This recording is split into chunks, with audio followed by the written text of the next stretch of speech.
Assalamualaikum warahmatullahi taala wabarakatuh. Salam sejahtera. Hari ini kita akan membuat sedikit analisa berkaitan dengan instrumen terutamanya daripada USD JPY. Kita akan melihat pergerakan dan juga jangkaan pergerakan untuk daripada mingguan sehingga kepada time frame H4 ataupun H1 nanti. Kita akan tengok apakah analisa kita dan apakah jangkaan kita untuk period ataupun jangka masa seminggu ataupun 2 minggu yang akan datang. Okey. Untuk permulaannya, sebagai permulaan jangka masa yang kita tengok sekarang, pada 3 hari bulan 8 kita sedang melihat kejatuhan daripada USD JPY. Ini adalah satu kejatuhan daripada USD JPY dalam pasaran. Okey, apa yang kita nampak dekat sini?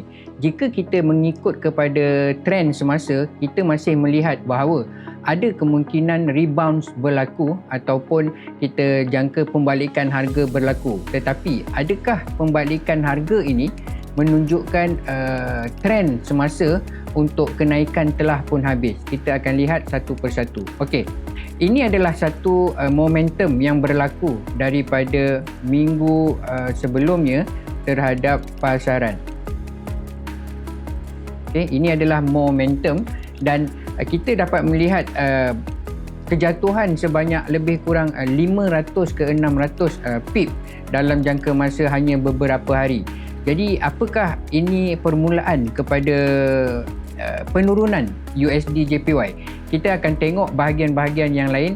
Dalam time frame daily contohnya, kita sedang melihat keadaan semasa iaitu telah pun mencapai support yang penting di kawasan ini.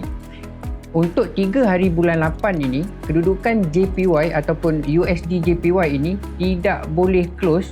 Jika anda lihat, tidak boleh close daripada kedudukan MA200 yang sedia ada. Walaupun pada hari sebelumnya penurunan ini telah pun berjaya close di bawah MA200, tetapi disebabkan time frame yang lebih besar iaitu time frame weekly, kita sedang melihat bahawa jangkaan bounce akan berlaku. Kerana apa? Kerana jika ia terus turun daripada keadaan semasa, kita akan menjangkakan berlakunya yen yang positif. Okey, maksud yen positif ini kita akan nampak kekuatan daripada yen melebihi kekuatan daripada pair-pair yang lain ataupun mata wang yang lain.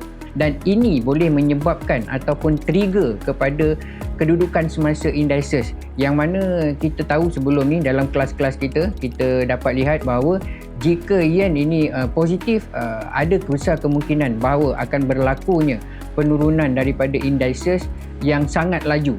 Jadi adakah itu berlaku sekarang ataupun adakah kita nampak kemungkinan ia akan berlaku? Bagi saya, pendapat saya ketika ini, pada keadaan semasa 3 hari bulan 8 ketika ini, kita masih melihat bahawa ada kemungkinan bahawa UJ ini akan melakukan bounce, okay, terutamanya kepada level apa yang kita nampak Fibo 50 ataupun 61.8 punya retracement. Ini adalah minima target kita sebab penurunan yang berlaku dalam masa beberapa hari sebelum ini adalah merupakan satu penurunan yang mempunyai momentum. Jadi ada besar kemungkinan bahawa telah pun berlaku ataupun telah pun habis kenaikan untuk USD JPY ini disusuli oleh XXJPY yang lain. Cumanya sekarang apa yang kita lihat, sentimen untuk kenaikan itu masih ada disebabkan indices ketika ini ada yang membuat new high ataupun high yang baru, terutamanya daripada Euro indices yang kita dapat lihat daripada UK 100 terutamanya dan juga DAX. Okay, dia baru saja membuat new high. Jadi mengikut keadaan sentimen semasa, kita tidak dapat menjangkakan penurunan ini akan berlaku secara drastik. Okay, penurunan yang saya lukis ini berlaku secara drastik disebabkan sentimen tadi. So, apa yang kita nampak? Kita jangkakan kemungkinan berlakunya retracement, minima retracement 3 lekuk di kawasan ini jika mengambil kira dalam kedudukan elliott wave, ataupun kita akan melihat bahawa berlakunya satu motif motif untuk ke atas.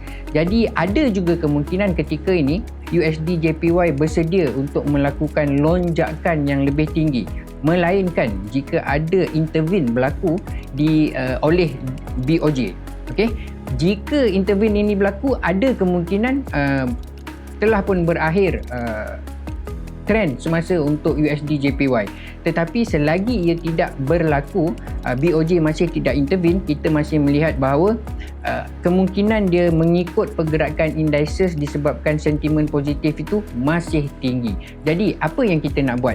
Jika anda seorang trader yang berasaskan kepada intraday, saya masih lagi mencadangkan anda untuk mencari position long ataupun position buy bagi USD JPY dan juga XXJPY yang lain, iaitu GJ, Euro JPY, AUD JPY, NZD JPY, CAD JPY untuk ke atas terutamanya untuk position long ataupun buy.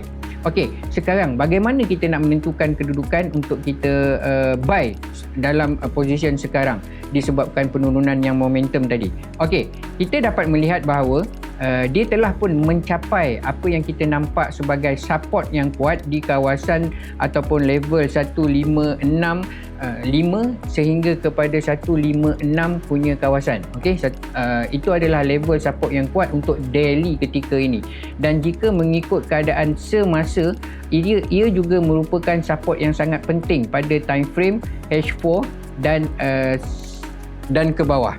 Okey, jika kita pergi kepada satu time frame telah pun berlaku rejection, terutamanya ketika ini pada time frame H1. Cumanya apa yang kita menunggu adalah tindakan daripada indices, sama ada indices itu melakukan momentum ataupun tidak. Sebab saya percaya dia telah pun sampai dekat kawasan penting terutamanya di daily ini untuk melakukan rebounds ataupun retracement minima macam saya cakap tadi 3 lekuk ke atas. Dan jika indices itu melakukan momentum, iaitu break kepada level 1618-nya, ia akan mendorong ataupun akan membuatkan USD JPY itu turut sama naik ke atas ataupun melakukan motif punya movement. Jadi sebagai intraday, saya masih mencadangkan anda menunggu rejection yang clear berlaku terutamanya di time frame daily untuk anda mula melakukan positioning ataupun melakukan entry dalam keadaan semasa. Tetapi jika anda lebih kepada scalper untuk time frame H4, H6 dan H8, saya masih mencadangkan anda menunggu benda yang sama, iaitu rejection berasaskan kepada kedudukan daripada MA dan juga support dalam keadaan time frame H8 misalnya. Kita sedang melihat bahawa penurunan ini telah pun sampai kepada titik di mana ia sedang menantikan satu rejection yang besar berlaku, iaitu terutamanya daripada time frame H1.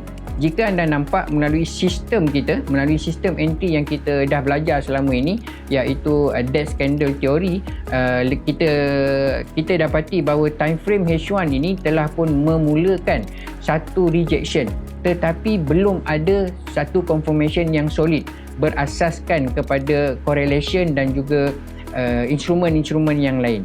Jadi apa yang kita nak simpulkan? Apa yang kita lihat daripada keadaan semasa ini, jika anda masih lagi mencari entry, saya mencadangkan bahawa anda menunggu rejection yang lebih clear pada time frame daily ataupun H4 ataupun H6 ke atas. Sebab keadaan yang berlaku seketika ini lebih kepada momentum dan dia hanya akan mula rebounds untuk instrumen USD JPY ini jika berlakunya breakout di indices pada level 1618.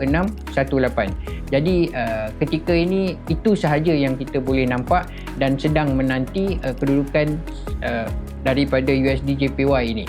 Cumanya untuk jangka masa yang panjang, saya masih melihat bahawa ada kemungkinan masih lagi ke atas disebabkan oleh sentimen semasa yang positif. Dan untuk secara keseluruhannya, saya mencadangkan anda untuk mengambil position long ketika ini sehingga sekurang-kurangnya pada level 160430 ataupun 161 punya level sebelum mula melakukan reaction semula dan menilai semula keadaan semasa berdasarkan sentimen yang akan berlaku. Itu sahaja. Sekian. Terima kasih.